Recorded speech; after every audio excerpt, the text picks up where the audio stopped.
Κυρίες και κύριοι, καλησπέρα σας. Σας καλωσορίζουμε στην τελευταία εκδήλωση της Σχολής Γονέων για φέτος. Ήδη έχει βγει το καινούριο πρόγραμμα για το 2009, φαντάζομαι θα το έχετε προμηθευτεί όλοι. Και έχουμε για άλλη μια φορά τη χαρά και την τιμή να έχουμε μαζί μας τον πατέρα Νίκο. Εδώ και 30 χρόνια ασκητεύει στη Νέα Σκήτη, του Αγίου Όρους. Είναι και επίκαιρο γέροντα του Αγίου Όρους τις τελευταίες μέρες. Θα δεχτείτε, φαντάζομαι, και ερωτήσεις στο τέλος. Και θα μας μιλήσει με το θέμα «Οι άλλοι». Ένα σύντομο βιογραφικό, κύριε Θανασιάδη. Τον πατέρα Νίκον το ξέρετε. Δεν χρειάζεται, είχε μιλήσει και πέρσι. Η ζωή μετά τη ζωή. Όπως έχει γράψει και ο τοπικός τύπος, έχει 2 πτυχία. Εγώ βάζω και είναι ακόμα 3 πτυχία. Τα επιστημονικά, που είναι η νομική, δικηγόρος, αλλά και θεολόγος. Αλλά και τα 30 χρόνια που είναι στα Αγίον Όρος δεν είναι πτυχίο ζωής. Και εγκατεβιώνει στη Νέα Σκήτη, μετά την Αγίου Παύλου, το μοναστήρι, και το κελί του είναι ο Άγιος Σπυρίδων. Έξω έχει πολλά CD από ομιλίες και διάφορα άλλα.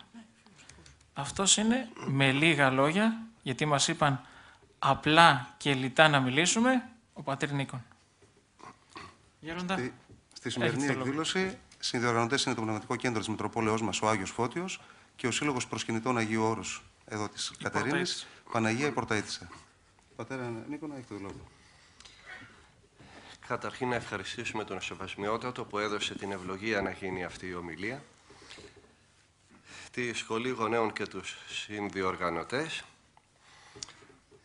και να ευχαριστήσω και όλους εσάς για την αγάπη σας. Το θέμα μας είναι οι άλλοι. Ποιοι είναι οι άλλοι? Οι άλλοι είναι όσοι μας περιβάλλουν.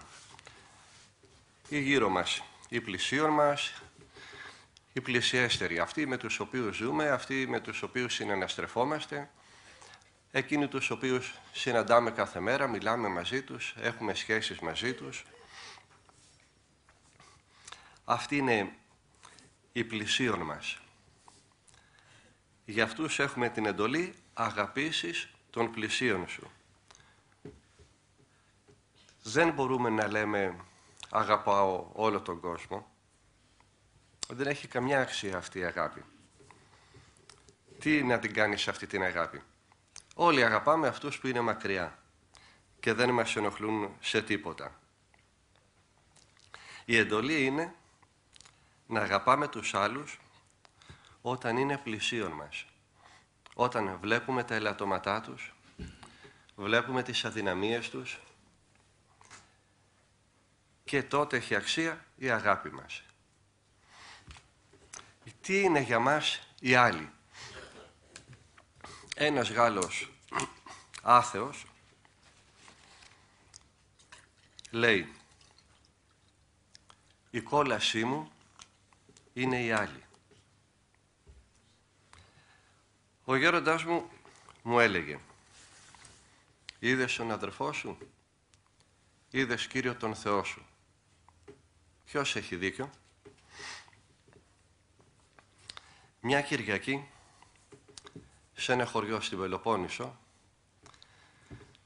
κάνανε μνημόσυνο, είχανε μνημόσυνο, κάνανε κόλυβα. Έγινε η Θεία Λειτουργία, μετά μοιράσανε τα κόλυβα, έφαγε ο κόσμος. Ξέρετε πόσοι πεθάνανε? 15 άτομα. Ούτε ένας, ούτε δύο. 15 άτομα. Όχι κατά λάθος, τα κόλυβα είχαν μέσα δηλητήριο. Κάποιος είχε βάλει δηλητήριο.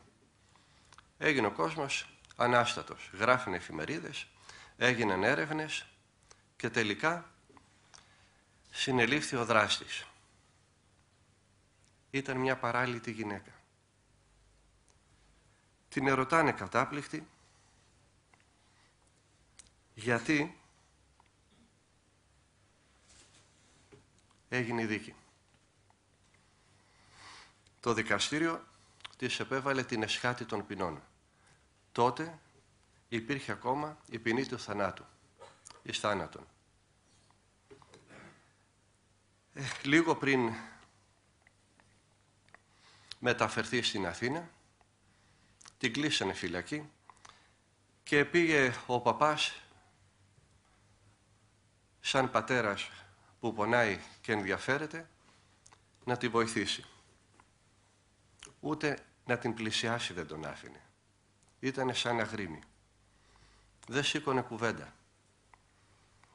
Την ξαναεπισκέφτηκε δεύτερη φορά, την βρήκε λίγο πιο πεσμένη, δέχτηκε να συζητήσει μαζί του.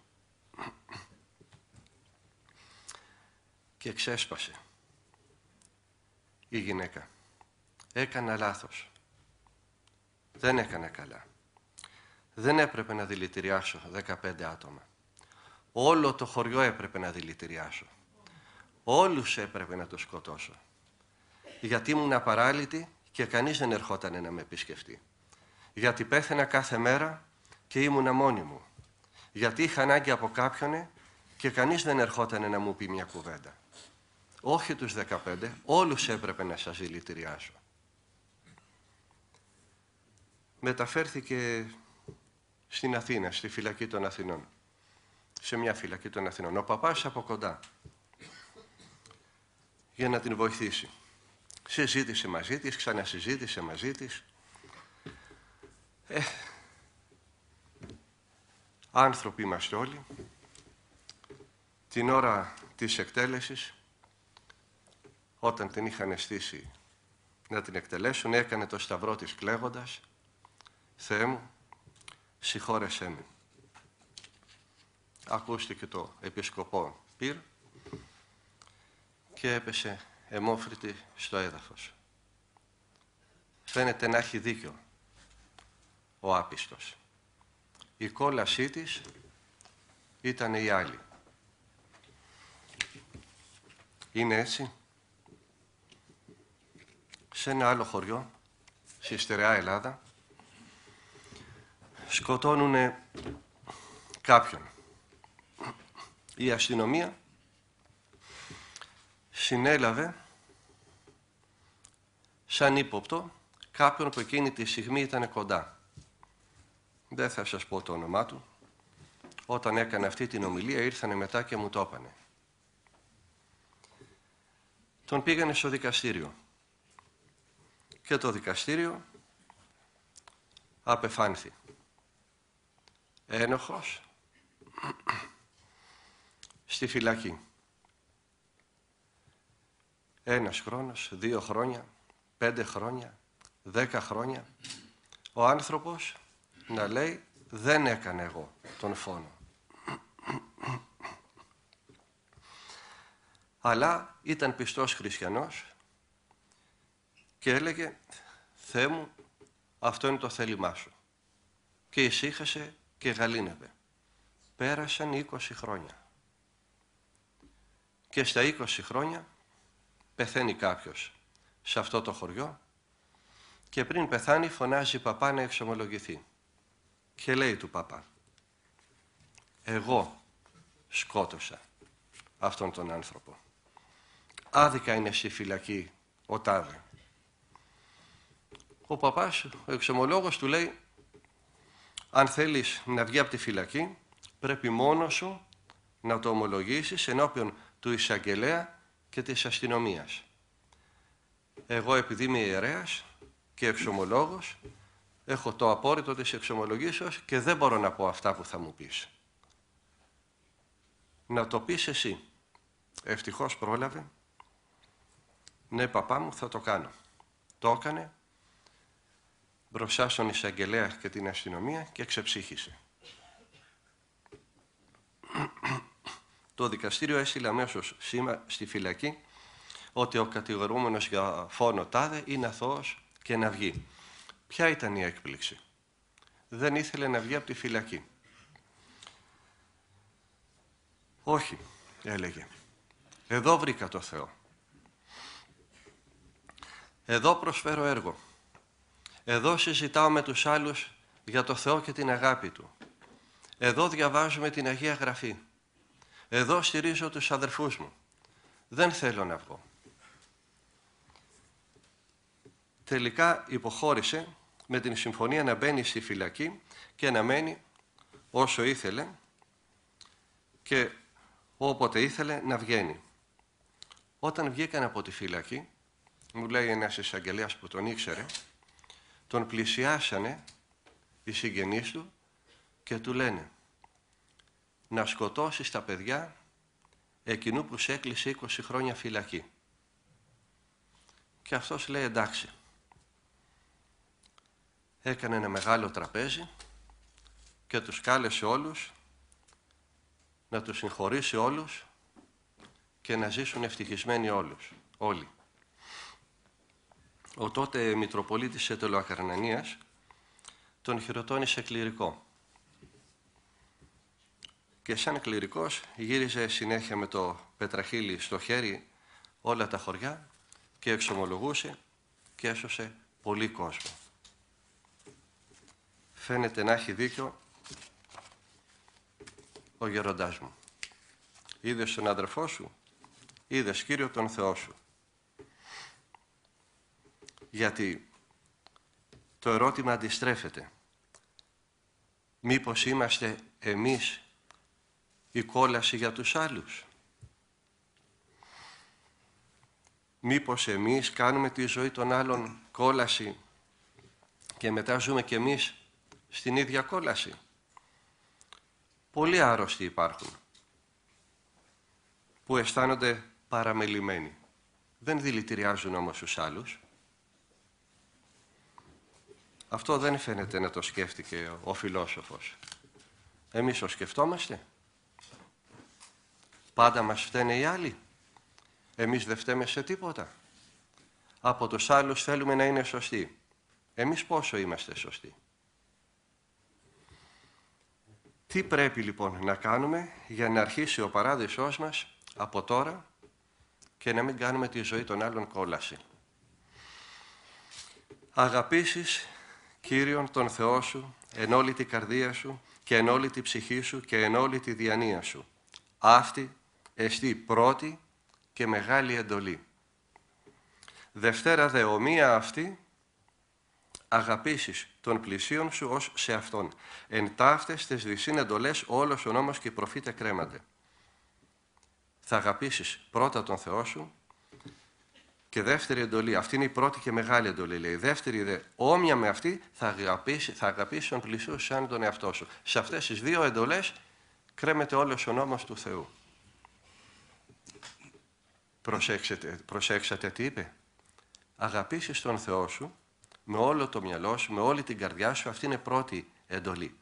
Η δεύτερη εντολή, όμοια με αυτήν όμως, όχι κατώτερη, όμοια με εκείνην, να αγαπήσεις τον πλήσιο σου. Ισότιμη με την πρώτη. Δεν δίνει προτεραιότητα στην τήρηση της πρώτης. Είναι το ίδιο σημαντικές και οι δύο. Γι' αυτό λέει ο Άγιος Ιωάννης ο Θεολόγος στην πρώτη του επιστολή, εάν της είπε, εάν πει κάποιος ότι αγαπώ τον Θεό και τον αδελφόν αυτού μισεί, ψεύτης εστί. Είναι ψεύτης. Αυτός που λέει αγαπάω τον Θεό, αλλά δεν αγαπάει τον αδερφό του. Το να αγαπήσεις τον αδερφό είναι το θεμέλιο για να αγαπήσεις τον Θεό. Δεν μπορούμε να αγαπάμε τον Θεό αδιαφορώντας για τους άλλους. Ο άλλος, ο αδελφός μας, ο πλησίον μας, είναι ο Θεός που δεν βλέπουμε.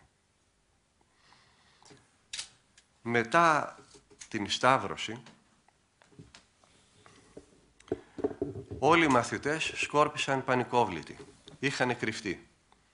Η αστυνομία τους έψαχνε. Εκείνοι είχαν εξαφανιστεί. Δυο πηγαίνανε σε ένα χωριό. Πολλοί το ξέρουν αυτό το επεισόδιο. Και συζητάγανε αναστατωμένοι και παραξενεμένοι πώς είναι δυνατόν να γίνουν τα πράγματα έτσι. Εκεί που πιστεύανε ότι ο Χριστός θα γινόταν αρχηγός του Ισραήλ και είχε αποδείξει με θαύματα τη δύναμή του, ξαφνικά τον βλέπουν εκτελεσμένο και θαμμένο. Τους πλησιάζει κάποιος που πήγαινε στην ίδια κατεύθυνση με αυτούς, τους λέει γιατί είσαστε έτσι, λέει Γι' αυτό και γι' αυτό το λόγο. Και τους λέει ο άλλος, καλά, δεν ξέρετε ότι έτσι έπρεπε να γίνουνε. Έτσι δεν έλεγε η Αγία Γραφή ότι έπρεπε να γίνουνε. Και τους εξηγούσε με χωρία από την Παλαιά Διαθήκη πώς έπρεπε να συλληφθεί, να εκτελεστεί με αυτόν τον τρόπο. Και εκείνοι χαιρόντουσαν που τον ακούγανε. Όταν φτάσανε για το χωριό τους, εκείνος συνέχισε για να πάει στο χωριό το δικό του και τον σταματήσανε. Τον ζωρίσανε μάλιστα, μείνε μαζί μας, νύχτωσε, πού θα πας τώρα, συνεχίζεις αύριο, έλα μείνε μαζί μας και αύριο συνεχίζεις. Πήγε να μείνει μαζί τους, του κάνανε τραπέζι, παίρνει το ψωμί και το κόβει και την ώρα που κόβει το ψωμί ανοίγουν τα μάτια τους και είδαν ότι ήταν ο Χριστός. Δεν τον είχαν γνωρίσει πριν. Είχε άλλη μορφή. Λέει το Ευαγγέλιο ότι μετά όταν ξεθαρέψανε αρχίσανε και βγήκανε και ψαρεύανε οι μαθητές. Δεν πιάσανε ψάρια, κάποιος από την παραλία που είχε ανάψει και μια φωτιά τους λέει ρίχτε από την άλλη μεριά της βάρκας. Εκείνοι ξέρανε τη λίμνη σαν τη τσέπη τους. Εκεί ζούσανε, εκεί ψαρεύανε. Ψαράδες ήτανε. Ρίχνουνε τα δίχτυα, δεν βγαίνανε τα δίχτυα επειδή γέμισαν ψάρια. Καταλάβανε, φωνάζει ένας, ο Κύριος είναι, πηδάει μέσα, δεν περίμενε καν να φτάσει η βάρκα στην ακτή και φτάσανε όλοι έξω. Είδανε ότι είχε ανάψει φωτιά, κάρβουνα, πάνω στα κάρβουνα ένα ψάρι, δίπλα ψωμί. Και τους λέει, δώστε μου ένα ψάρι από αυτά που πιάσατε. Του δώσανε. Ελάτε να πάρετε το πρωινό σας. Δεν μίλαγε κανένας. Λέει κάτι απίστευτο το Ευαγγέλιο. Ουδής δε ετόλμα των μαθητών εξετάσει αυτόν. Συ τις ή. Εσύ ποιος είσαι. Τι θα πει εσύ ποιος είσαι.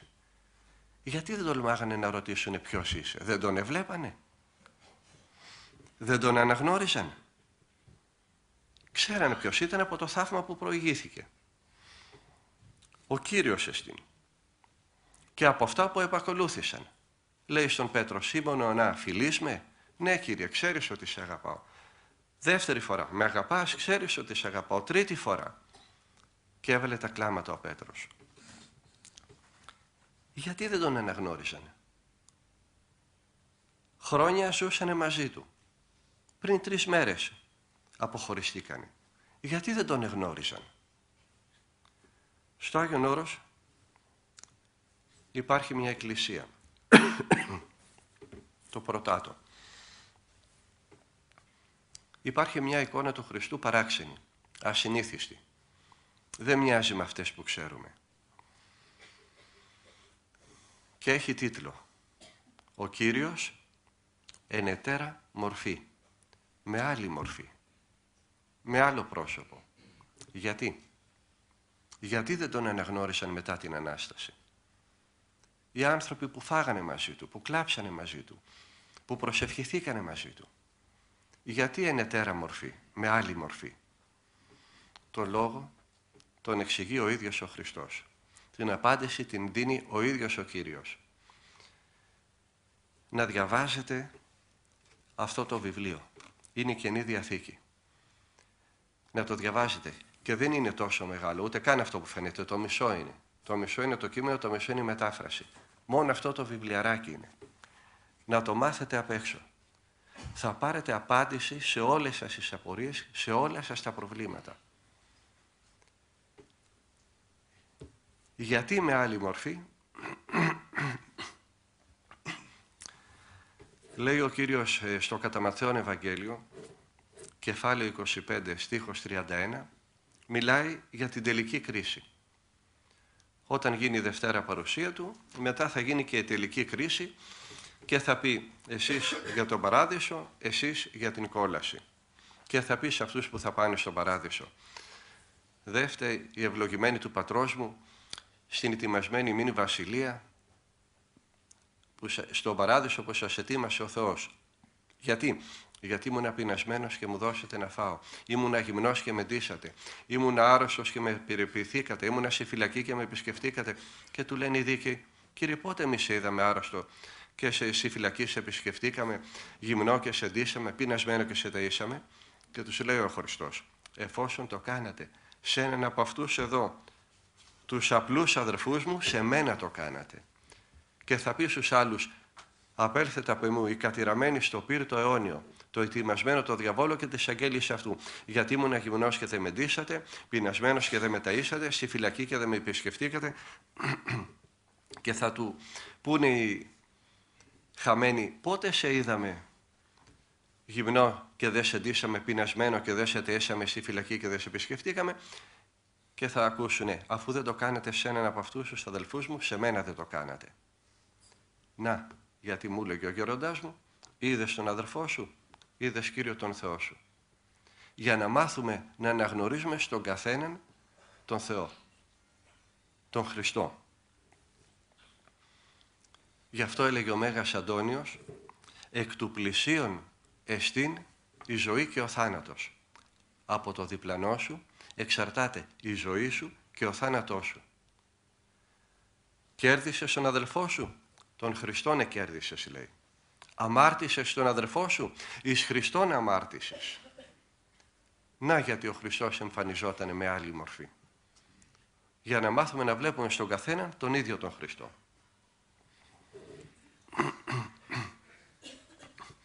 Δεν σωζόμαστε μόνοι μας.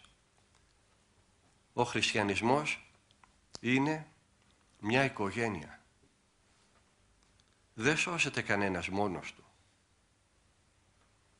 Έγινε μια πλημμύρα στην Αμερική, ανέβαιναν τα νερά, πλημμύρισαν τα σπίτια, πήγανε κάποιοι να πάρουν έναν ιεροκήρυκα. Θα με σώσει ο Θεός μου, τον οποίον πιστεύω, αγαπώ και κηρύττω.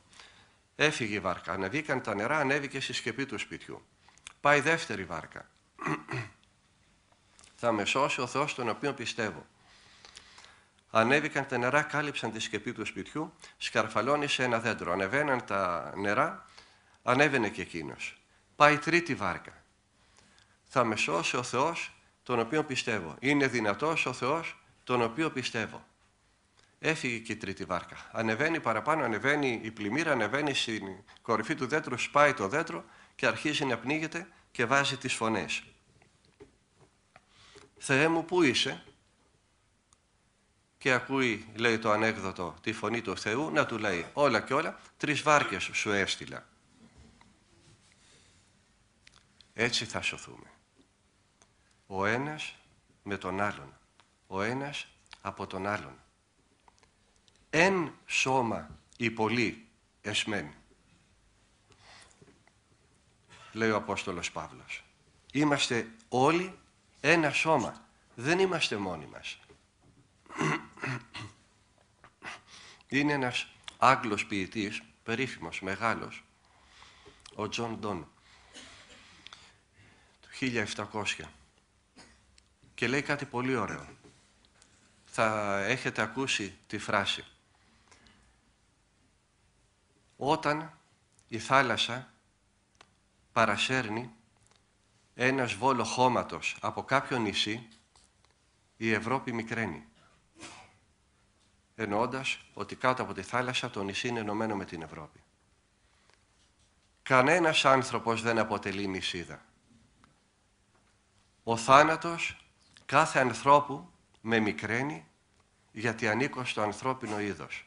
Γι' αυτό ποτέ να μη ρωτάς για ποιον χτυπάει η καμπάνα. Χτυπάει για σένα. Και εννοεί πως όποιος και να έχει πεθάνει, ένα κομμάτι από σένα έχει πεθάνει.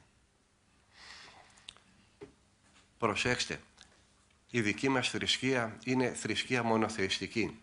Πιστεύουμε εις έναν Θεό. Έναν Θεό πιστεύουν και οι μουσουλμάνοι, ένα Θεό πιστεύουν και οι Εβραίοι. Δεν είναι το ίδιο. Ο δικός μας ένας Θεός δεν είναι σαν τον Θεό των μουσουλμάνων και των Εβραίων. Ο δικός μας ένας Θεός είναι η Αγία Τριάδα. Είναι μια κοινή ουσία, αλλά 3 πρόσωπα που τα ενώνει μια σχέση αγάπης. η σχέση αγάπης που έχουν. Είναι μια κοινωνία προσώπων. Αυτός είναι ο Θεός μας. Σας είχα πει και άλλη φορά ένα περιστατικό με τον Παπαεφρέμ τον Κατουνακιώτη, έναν μεγάλο ασκητή, κοιμήθηκε πριν λίγα χρόνια. Ήμουνα, λέει, σε κατάσταση χάριτος, ευτυχισμένος. Απολάμβανε ό,τι η χάρις του Θεού προσφέρει σε έναν τέτοιο άνθρωπο. Και ενώ βρισκόταν σε μια τέτοια κατάσταση χάριτος, χτυπάει η πόρτα. «Έλα παπά, ώρα να κάνουμε φαΐ». Και εγώ σκέφτηκα, λέει, θα αφήσω τώρα τα ουράνια για τα γήινα, θα αφήσω την πνευματική τροφή για την υλική τροφή, θα πάω να μαγειρέψω τώρα φαΐ να φάνε οι άλλοι. Αμέσως χάθηκε η χάρις του Θεού. Και χρειάστηκαν μήνες και κλάματα για να ξαναεπανέλθει πάλι η χάρις του Θεού. Έχασες τον αδερφό σου, έχασες τον Θεό σου. Πάντα τίνην πράττομεν, όλα λοιπόν θα τα κάνουμε, ώστε μη σκανδαλιστήνε το πλησίον, για να μη σκανδαλίζουμε τον πλησίον. Λέει ο Άγιος Έννης ο Χρυσόστομος. Και ο Απόστολος τι λέει? Κλαίεται με τα κλαιόντων και χαίρεται με τα χαιρόντων. Τις ασθενεί και ουκ ασθενώ. Ποιος είναι άρρωστος και δεν αρρωσταίνω και εγώ. Και όχι μόνο αυτό. Λέει το γεροντικό ότι είχαν πάει κλέφτες να κλέψουν τον Αββά Μακάριο στην έρημο. Επιστρέφει, έλειπε ο Αββάς Μακάριος, επιστρέφει και τους βλέπει να κλέβουν το κελί του.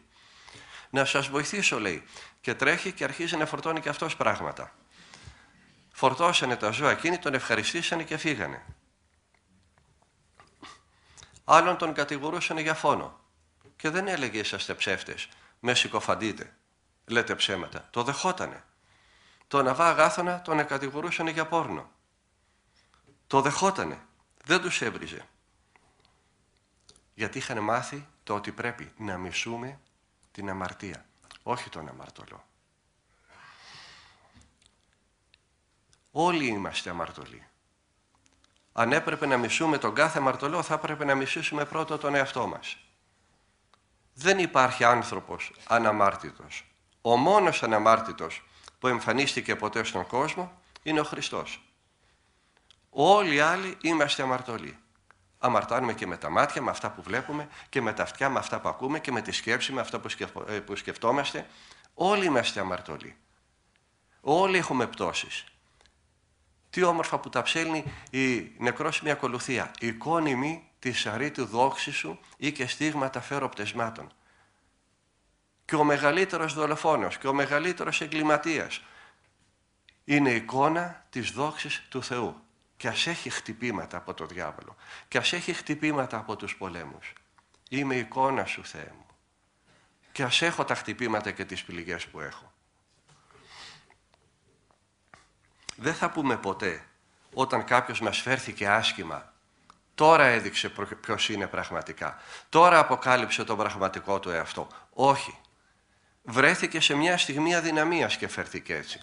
Βρέθηκε σε μια στιγμή πτώσης, τον νίκησε ο διάβολος, τον ενίκησε κάποιο πάθος και σου μίλησε έτσι άσχημα και φέρθηκε έτσι άσχημα. Δεν είναι αυτός ο αδερφός σου, ο φίλος σου, ο σύζυγός σου, ο πλησίον σου. Μια άσχημη στιγμή δεν διαγράφει μια ολόκληρη ζωή. Θα έρθει η ώρα και που και εμείς θα βρεθούμε σε κατάσταση πτώσης και θα παραφερθούμε. Και όπως θέλουμε να μας φέρονται, θα φερόμαστε κι εμείς. Όπως θέλουμε να είναι επίοικοι σε άλλοι με εμάς, θα είμαστε κι εμείς με τους άλλους. Τι λέει ο Λόγος του Θεού? Καθώς θέλετε ή να ποιώσουν ημίν οι άνθρωποι και εμείς ποιείτε αυτής ομοίως. Όπως θέλετε να σας φέρονται οι άλλοι, έτσι θα φερόσαστε κι εσείς στους άλλους. Όχι όποιον με αγαπάει τον αγαπάω, όχι τους καλούς τους αγαπάω. Ποιος είναι καλός? Τι θα πει καλός? Πότε είσαι καλός δηλαδή? Και μια άλλη φορά σας είχα πει ένα άλλο περιστατικό. Ανέβαινα από τη θάλασσα, από το λιμανάκι προς Ισκήτια πάνω, και ανέβαινα με έναν χαριτωμένο παππούλι. «Βρε, Πάτερ Τρίφωνα», λέω, «καλός αυτός ο τελωνιακός στη Δάφνη, πολύ καλός». Και γυρνάει και μου λέει, «Και η οχιά, άμα δεν την πατήσεις, καλή είναι». Τι θα πει λοιπόν, καλός, είμαι καλός? Όταν δεν μας ενοχλεί κανένας, τότε είμαστε καλοί. Το θέμα είναι πόσο καλοί είμαστε στο πάτημα, όταν ο άλλος μας ενοχλήσει. Γι' αυτό δεν έχει καμιά αξία το να αγαπάς τους μακρινούς σου. Δεν σου στοιχίζει τίποτα. Πρότυπό μας θα είναι η αγάπη που μας φανέρωσε ο Χριστός. Υπάρχουν πολλών ειδών αγάπης. Τι θα πει αγάπη? Να αγαπάς κάποιον που σε κολακεύει και σου κάνει κακό? Να αγαπάς κάποιον που έχεις ένα ελάττωμα και δεν στο δείχνει και δεν το διορθώνεις και ζημιώνεσαι? Η αγάπη με την οποία θα αγαπάμε τους άλλους θα είναι η αγάπη που μας έδειξε ο Χριστός. Η αγάπη με την ταπείνωση μαζί. Δεν είπε μόνο ότι είναι αγάπη, αλλά μάθετε απ' εμού ότι πράος ημί και ταπεινός τη καρδία. Η αγάπη είναι αυτή που θυσιάζει κάτι από τον εαυτό της για τον άλλον, για τον πλησίον. Γιατί υπάρχει και η αγάπη του διαβόλου που θυσιάζει τον πλησίον. Και ο Χίτλερ αγαπούσε. Δεν είχε ανθρώπους που τους αγαπούσε. Δεν είχε μια γυναίκα που την αγαπούσε. Και τους άλλους τους έκανε σαπούνι.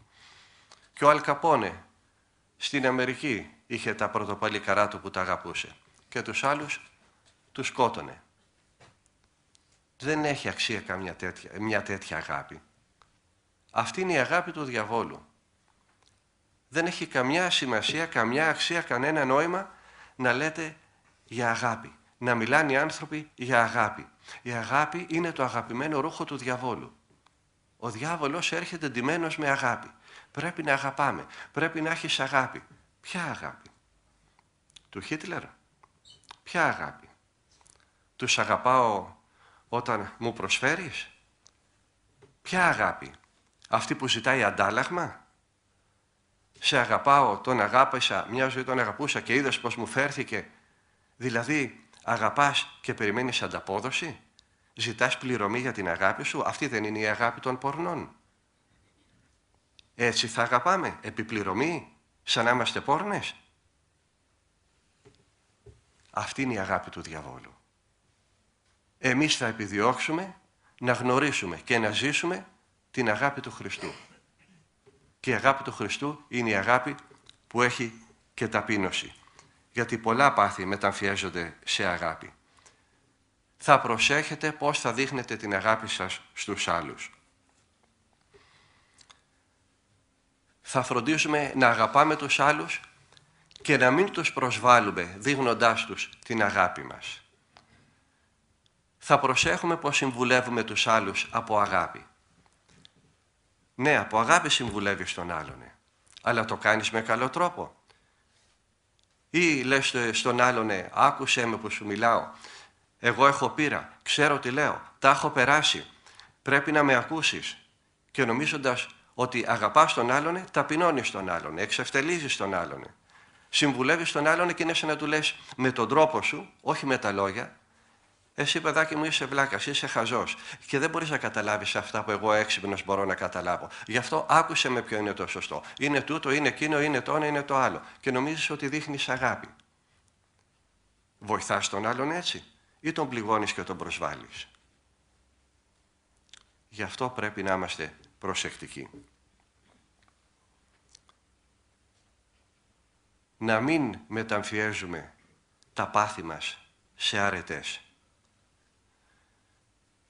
Ένας πατέρας απάνω μου λέει, ήρθε μια μέρα ο γιος μου και μου είπε, πατέρα, ο τάδε έχει μεγάλη ανάγκη.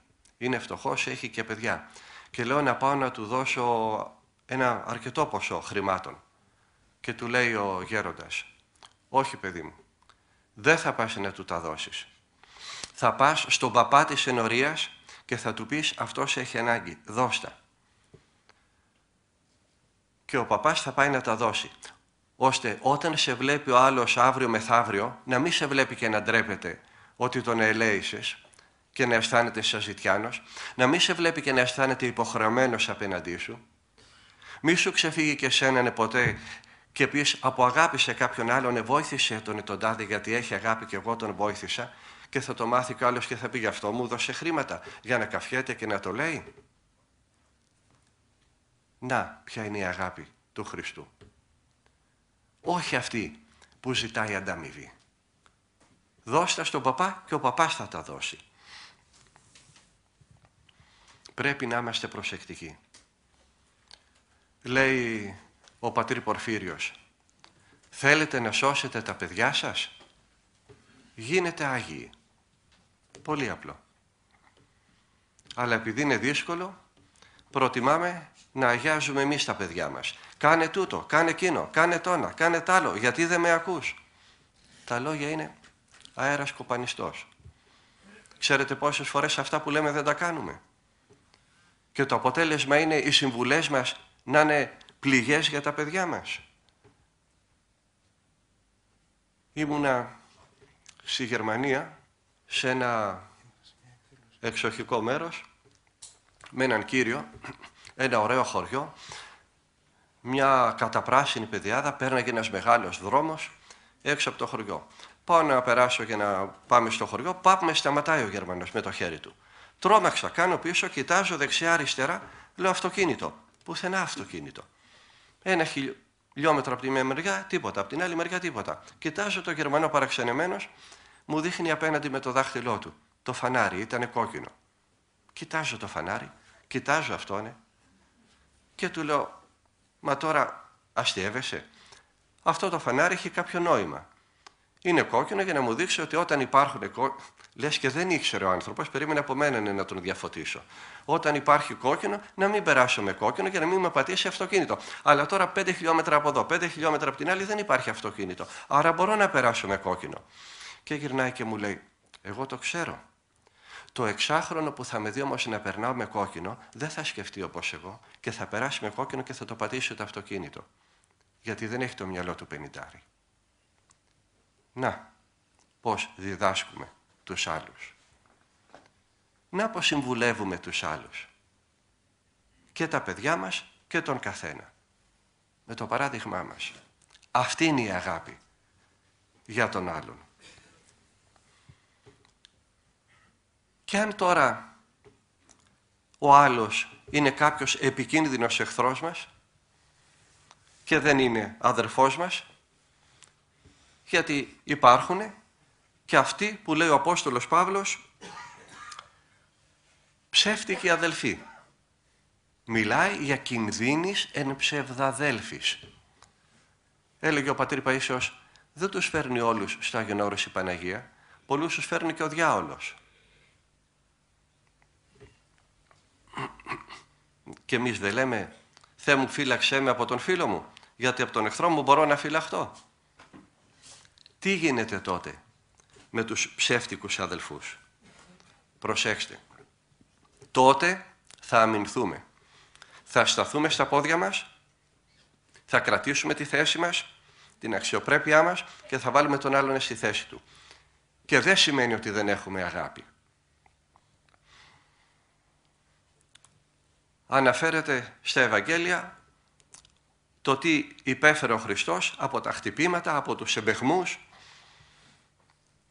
από τις κοροϊδίες και μέσα σε όλα αυτά πάει ένας στρατιώτης και τον χαστουκίζει. Τι έκανε ο Χριστός, τι είχε πει ο Χριστός?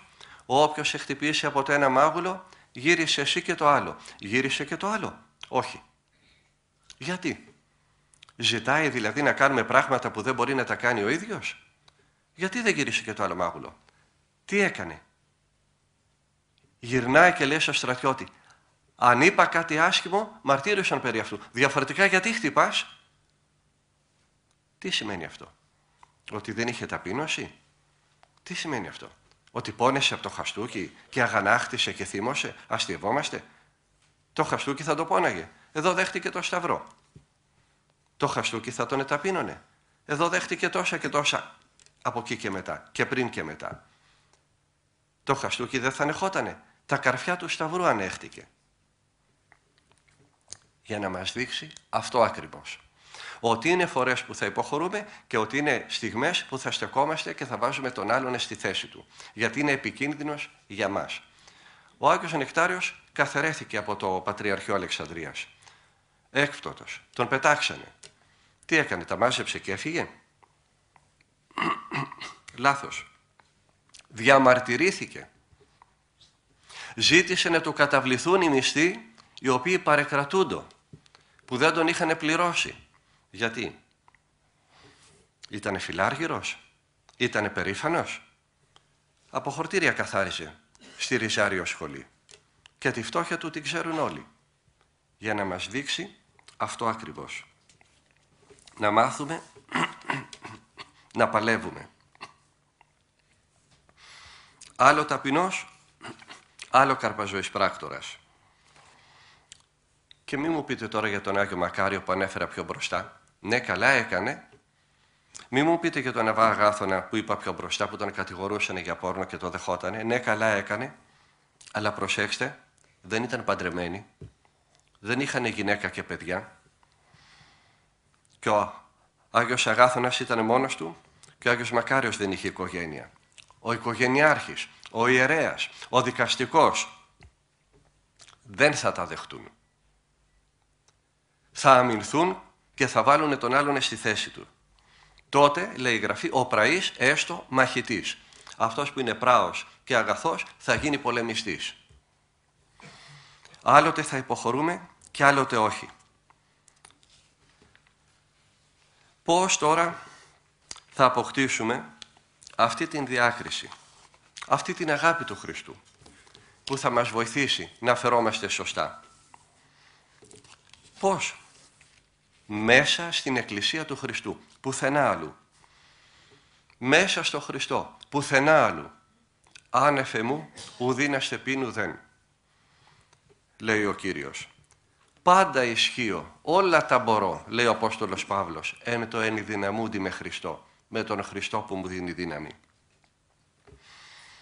Μόνο μέσα από τα μυστήρια της Εκκλησίας θα αποκτήσουμε τη σωστή γνώση για να ξέρουμε πώς θα φερόμαστε στην κάθε περίπτωση. Μόνο μέσα από τα μυστήρια της Εκκλησίας, την εξομολόγηση, τη Θεία Κοινωνία, ζώντας την ζωή της Εκκλησίας, με το γάμο, με το βάφτισμα, θα αποκτήσουμε τη χάρη του Θεού που θα μας βοηθήσει να καταλάβουμε πώς θα πρέπει να φερθούμε σε κάποιον άνθρωπο, πώς θα δείξουμε την αγάπη μας στον κάθε άνθρωπο.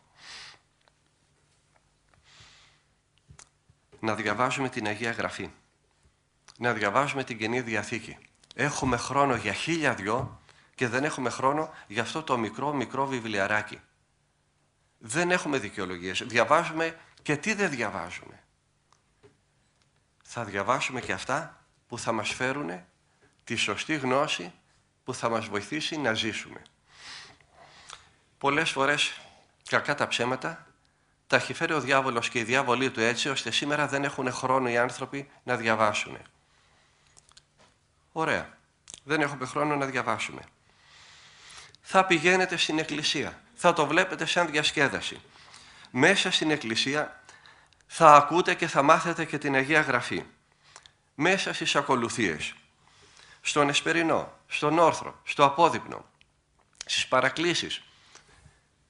Το μεγαλύτερο μέρος τους αποτελείται από κομμάτια της Αγίας Γραφής. Οι βίοι των Αγίων είναι οι ίδιοι, η Αγία Γραφή. Οι Άγιοι είναι ο Λόγος του Θεού που φτάνει μέχρι σήμερα. Θα ακούτε ομιλίες. Τώρα πώς ακούτε αυτά που λέω? Επειδή είσαστε εδώ, επειδή θελήσατε να είσαστε εδώ. Θα μιμούμαστε τον Χριστό. Ο Χριστός δεν διάβαζε μόνο την Αγία Γραφή, πήγαινε και στο ναό. Δεν θα απομακρυνόμαστε από τις ενορίες μας. Προσέξτε το αυτό. Θα πηγαίνετε στα μοναστήρια, θα πηγαίνετε στα προσκυνήματα, θα προσευχόσαστε, θα συζητάτε, θα ωφελείστε, αλλά στις ενορίες σας θα ζήσετε. Θα στηρίζετε τις ενορίες σας, θα συμπαραστέκετε στους ιερείς σας και στους επισκόπους σας. Μην περιμένετε να τα κάνουν εκείνοι όλα. Άνθρωποι είναι και αυτοί. Οικογένειες όπως έχετε εσείς έχουν και αυτοί. Στεναχώριες και προβλήματα και τραγωδίες αντιμετωπίζουν και αυτοί όπως εσείς. Θέλουν βοήθεια και οι ιερείς και οι επίσκοποι σας και οι μητροπολίτες σας. Θα στηρίζετε τις ενορίες σας. Δεν θα απομακρύνεστε από τις ενορίες σας, από τους πνευματικούς σας. Θα σωθούμε και θα γιάσουμε εκεί που τοποθέτησε ο καθένας, ο Θεός τον καθένα μας. Ο ένας δίπλα στον άλλο. Στην ενορία, στην οικογένεια, στην κοινωνία, στο μοναχισμό όσοι είναι μοναχοί. Έκαστος, εφώ, ετάχθη. Δεν υπάρχει μέρος χωρίς πειρασμό. Ένας μοναχός δεν άντεχε τους πειρασμούς. Σηκώθηκε να φύγει. Ντύθηκε, βάζει τα παπούτσια του και βλέπει, λέει, το γεροντικό δίπλα έναν άλλον ξαφνικά να φοράει τα παπούτσια του. Ξαφνιάζεται. Ποιος είσαι εσύ? Είμαι εγώ που σε βγάζω από εδώ. Όπου πας θα έρθω. Πού θα πάμε και δεν υπάρχει ο διάβολος? Λέει, παροιμία η θάλασσα παντού είναι αλμυρή. Μην ψάχνετε για αγίους τόπους. Ο Ιώβ άγιασε πάνω στην Κοπριά. Ο Λότ μέσα στα Σόδομα και τα Γόμορα. Και ο Αδάμ αμάρτησε στον Παράδεισο. Ουχ ο τόπος, άλλο τρόπος. Δεν σε σώζει, λένε, ο τόπος, αλλά ο τρόπος. Και αυτός είναι ο τρόπος που μας σώζει, είναι ο τρόπος που έζησε ο Χριστός. Μιμητέ μου γίνεστε, λέει ο Απόστολος Παύλος, καθώς καγώ Χριστού. Έτσι θα βοηθήσετε και τους άλλους.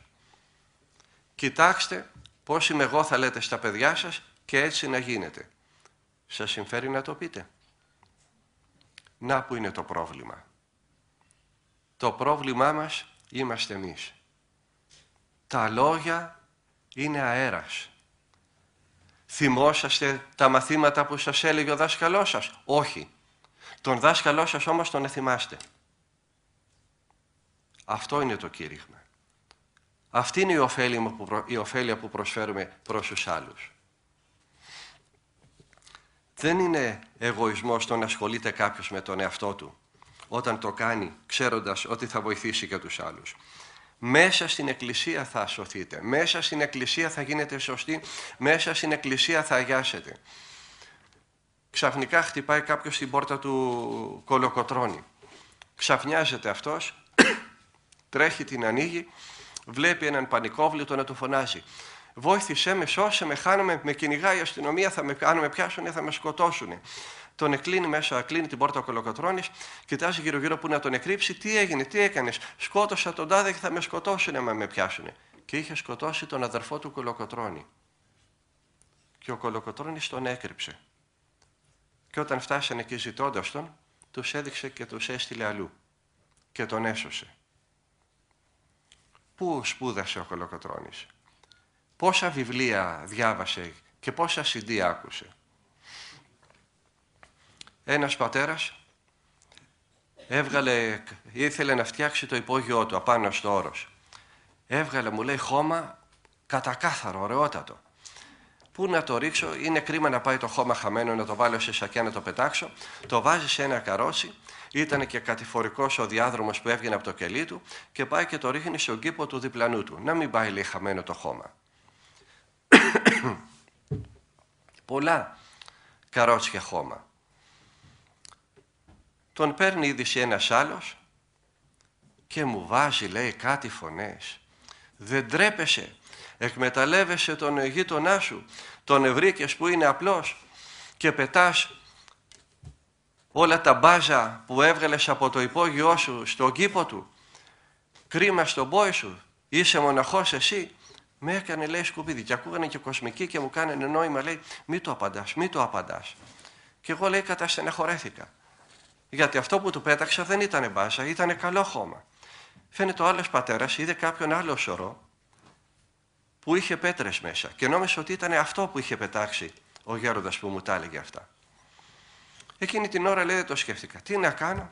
Λέει στον υποτακτικό του, ο υποτακτικός του ήταν δόκιμος ακόμα, που σημαίνει κοσμικός, δεν είχε γίνει μοναχός. Άντε, πάμε, λέει, να τα ξαναμαζέψουμε πάλι πίσω το χώμα.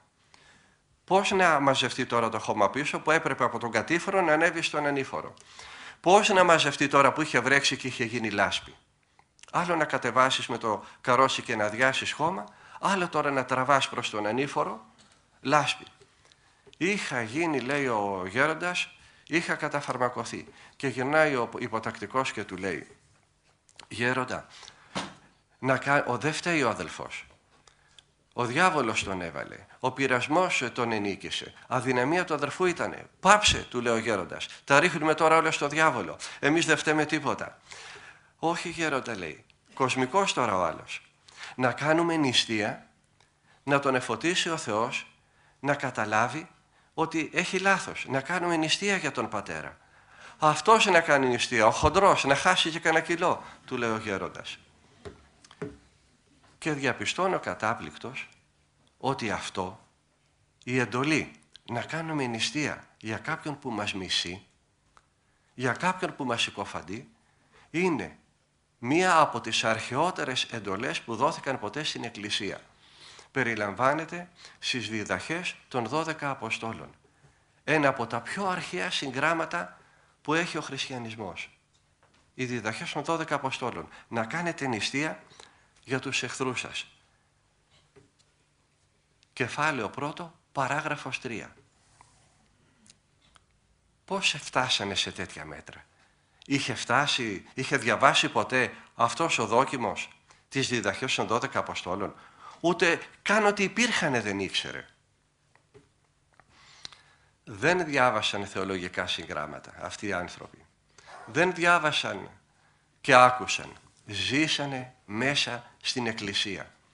Και η ζωή της Εκκλησίας σου φέρνει σωστό τρόπο σκέψης. Σου φέρνει τη σκέψη του Χριστού. Και σκέφτεσαι με τη σοφία του Χριστού. Σκέφτεσαι με τη σοφία που πρέπει να έχει ο χριστιανός, ο πραγματικός σοφός. Λέει κάποιος, σοφός είναι αυτός που βλέπει, που κοιτάζει ένα σπόρο, ένα αυγό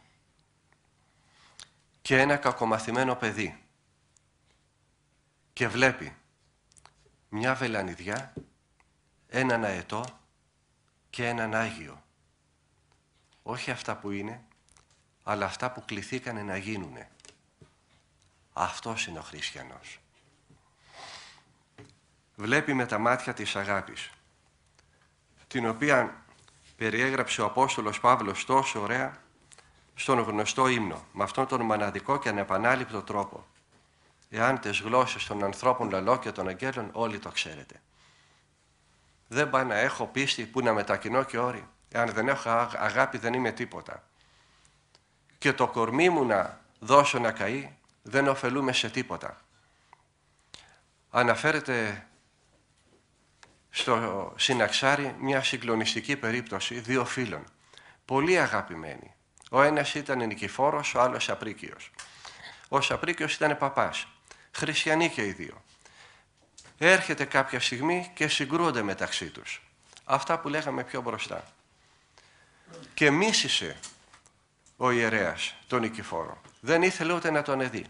Έκανε προσπάθειες ο Νικηφόρος να γίνουν φίλοι, τίποτα ο άλλος. Ήταν τα χρόνια των διωγμών. Συλλαμβάνουνε τον ιερέα, υπομένει όλα τα μαρτύρια. Και τον επάνε να τον εκτελέσουνε. Όλα τα βασανιστήρια τα άντεξε για την αγάπη του Χριστού. Και τρέχει ο καημένος ο Νικηφόρος που ήταν και νεαρός να ζητήσει να συγχωρεθούνε. Συγχώρεσέ με, άνθρωπε του Θεού, εγώ φταίω. Συγχώρεσέ με, μη μου κρατάς κακία. Ο άλλος ούτε ήθελε να τον δει. Συγχώρεσέ με, τώρα που θα πας να συναντήσεις τον Χριστό. Συγχώρεσέ με, ο άλλος ούτε ήθελε να τον δει. Σηκώνει ο Δήμιος το σπαθί και γυρνάει ο Σαπρίκιος και του λέει, γιατί θέλεις να με σκοτώσεις, γιατί δεν αρνείσαι τον ψεύτικο Θεό που πιστεύει στον Χριστό να θυσιάσεις τους θεούς μας. Να θυσιάσω, λέει εκείνος. Και θυσιάζει. Και να φωνάζει ο Νικηφόρος. Μη το κάνεις αυτό, άνθρωπε του Θεού. Μέχρι τώρα άντεξες. μέχρι τώρα άντεχε γιατί είχε τη χάρη του Θεού. Βλέποντας τη σκληροκαρδία του, δεν συγχωρούσε τον Νικηφόρο, παίρνει ο Θεός τη χάρη του και αρνείται τον Χριστό. Το ίδιο δεν έπαθε και ο Απόστολος Πέτρος. «Καν δέημι συν σύ αποθανήν», έλεγε στον Χριστό. «Και αν χρειαστεί, εγώ μαζί σου θα πεθάνω», όταν είχε τη χάρη του Θεού, του Χριστού. 3 φορές τον αρνήθηκε όταν πήρε ο Χριστός τη χάρη του. Και αφήνουνε τον ιερέα και ζει και αποκεφαλίζουνε τον Νικηφόρο. Και γιορτάζει τον Φεβρουάριο. Ποια είναι η αγάπη του Χριστού? Και αν το σώμα μου, λέει, δώσω να καεί και αγάπη δεν έχω, όλα πάνε χαμένα. Ό,τι θαύματα και να κάνουμε και δεν έχουμε αγάπη, δεν είμαστε τίποτα. Ποια είναι η αγάπη του Χριστού? Στα χρόνια που γινόταν χαμός στη Ρωσία, είχαν εξωσηκωθεί οι κομμουνιστές εναντίον των τσαρικών, ο εμφύλιος πόλεμος, διεκδικούσαν εδάφη, πότε υποχωρούσαν οι μεν, πότε οι δε. Μια μικρή πόλη που ήταν στην κατοχή των αυτοκρατορικών στρατευμάτων έπεσε τελικά στα χέρια του Ερυθρού στρατού. Μια γυναίκα με 2 παιδιά, 4 και 5 χρονών, αντιμετώπισε μεγάλο κίνδυνο, γιατί ο άντρας της ήταν στο αντίθετο στρατόπεδο. Κρύφτηκε λοιπόν σε ένα εγκαταλειμμένο σπίτι, με την ελπίδα ότι κάποια στιγμή θα καταφέρει να ξεφύγει.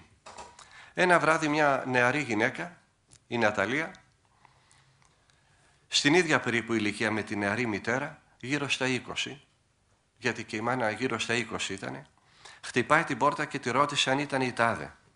Όταν η μητέρα είπε ότι αυτή ήταν, η Ναταλία την ειδοποίησε ότι την ανακάλυψαν και ότι θα την έπαιρναν την ίδια εκείνη νύχτα για να την εκτελέσουν. Γιατί ο άντρας της ήταν στους αντίθετους. Και η νέα πρόσθεσε: «Πρέπει να φύγεις αμέσως». Η μητέρα κοίταξε τα παιδιά της και είπε: «Πώς μπορώ να φύγω?» Η Ναταλία, που μέχρι τότε δεν ήταν παρά μια άγνωστη, έγινε εκείνη τη στιγμή ο πλησίον του Ευαγγελίου. Γύρισε στη μητέρα και της είπε: μπορείς να φύγεις. Θα μείνω εγώ εδώ και θα πω το όνομά σου όταν θα έρθουν να συλλάβουν εσένα. «Μα θα σε τουφεκίσουν», είπε η μητέρα. «Ναι, αλλά εγώ δεν έχω παιδιά». Και έμεινε στο σπίτι, ενώ η μητέρα με τα παιδιά έφυγαν. Μπορούμε να φανταστούμε τι έγινε ύστερα. Μπορούμε να δούμε τη νύχτα να έρχεται, να τη λύγει μέσα στο σκοτάδι, στη μελαγχολία, στο κρύο και στην υγρασία εκείνο το σπίτι. Μπορούμε να δούμε εκεί μια γυναίκα να περιμένει το θάνατό της και να θυμηθούμε τον Χριστό στον κήπο της Γεθσιμανή. Μπορούμε να φανταστούμε την Ναταλία να ζητά, όπως παρέλθει το ποτήρον τούτο από αυτήν, και να συναντά, όπως και ο Χριστός, την θεϊκή σιωπή. Μπορούμε να τη φανταστούμε να γυρίζει με τη σκέψη της σε εκείνους που ίσως μπορούσαν να τη στηρίξουν, αλλά που ήταν μακριά. Οι μαθητές του Χριστού κοιμήθηκαν και η Ναταλία δεν μπορούσε να στραφεί σε κανέναν χωρίς να προδώσει. Μπορούμε ακόμα να φανταστούμε ότι πολλές φορές τα προσευχήθηκε, τουλάχιστον η θυσία της να μην πήγαινε χαμένη. Η Ναταλία πιθανόν πολλές φορές να διαρωτήθηκε τι θα συνέβαινε στη μητέρα και τα παιδιά της όταν αυτή θα πέθαινε, και δεν υπήρχε απάντηση. Δεν υπήρχε απάντηση σε αυτό, εκτός από τα λόγια του Χριστού. «Μίζωνα ταύτης αγάπην ουδής έχει». Κανένας δεν έχει μεγαλύτερη αγάπη από αυτή. Είναι την ψυχήν αυτού θει υπέρ των φίλων αυτού. Σαν αυτήν που θυσιάζεται κάποιος για τους φίλους του. Πιθανόν πολλές φορές να σκέφτηκε ότι θα μπορούσε σε 1 λεπτό να βρεθεί ασφαλισμένη. Δεν είχε παρά να ανοίξει την πόρτα. Και από εκείνη τη στιγμή που θα βρισκόταν στο δρόμο, δεν θα ήταν πια εκείνη η γυναίκα. Θα ήταν πάλι ο εαυτός της. Θα ήταν αρκετό να αρνηθεί την ψεύτικη, τη μοιρασμένη ταυτότητα. Αλλά η Ναταλία προτίμησε να πεθάνει, να του φεκιστεί. Η μητέρα και τα παιδιά γλίτωσαν. Αυτά τα 3 μένουν. λέει ο Απόστολος Παύλος. Πίστη, ελπίδα και αγάπη. Όταν θα έρθει η ώρα να σταθούμε μπροστά στον Χριστό, όταν έρθει η ώρα να σταθούμε μπροστά στο Θεό, όλα θα καταργηθούν. Δεν έχει αξία η πίστη? Έχει. Αλλά όταν βρεθούμε μπροστά στο Θεό, τι να πιστεύουμε? Τον βλέπουμε πια. Δεν έχει αξία η ελπίδα? Μεγάλη αρετή. Αλλά όταν βρεθούμε μπροστά στο Θεό, τι να ελπίσουμε? Τον έχουμε πια. Η αγάπη όμως θα παραμείνει στους αιώνες των αιώνων. Γι' αυτό μείζον δε τούτον η αγάπη.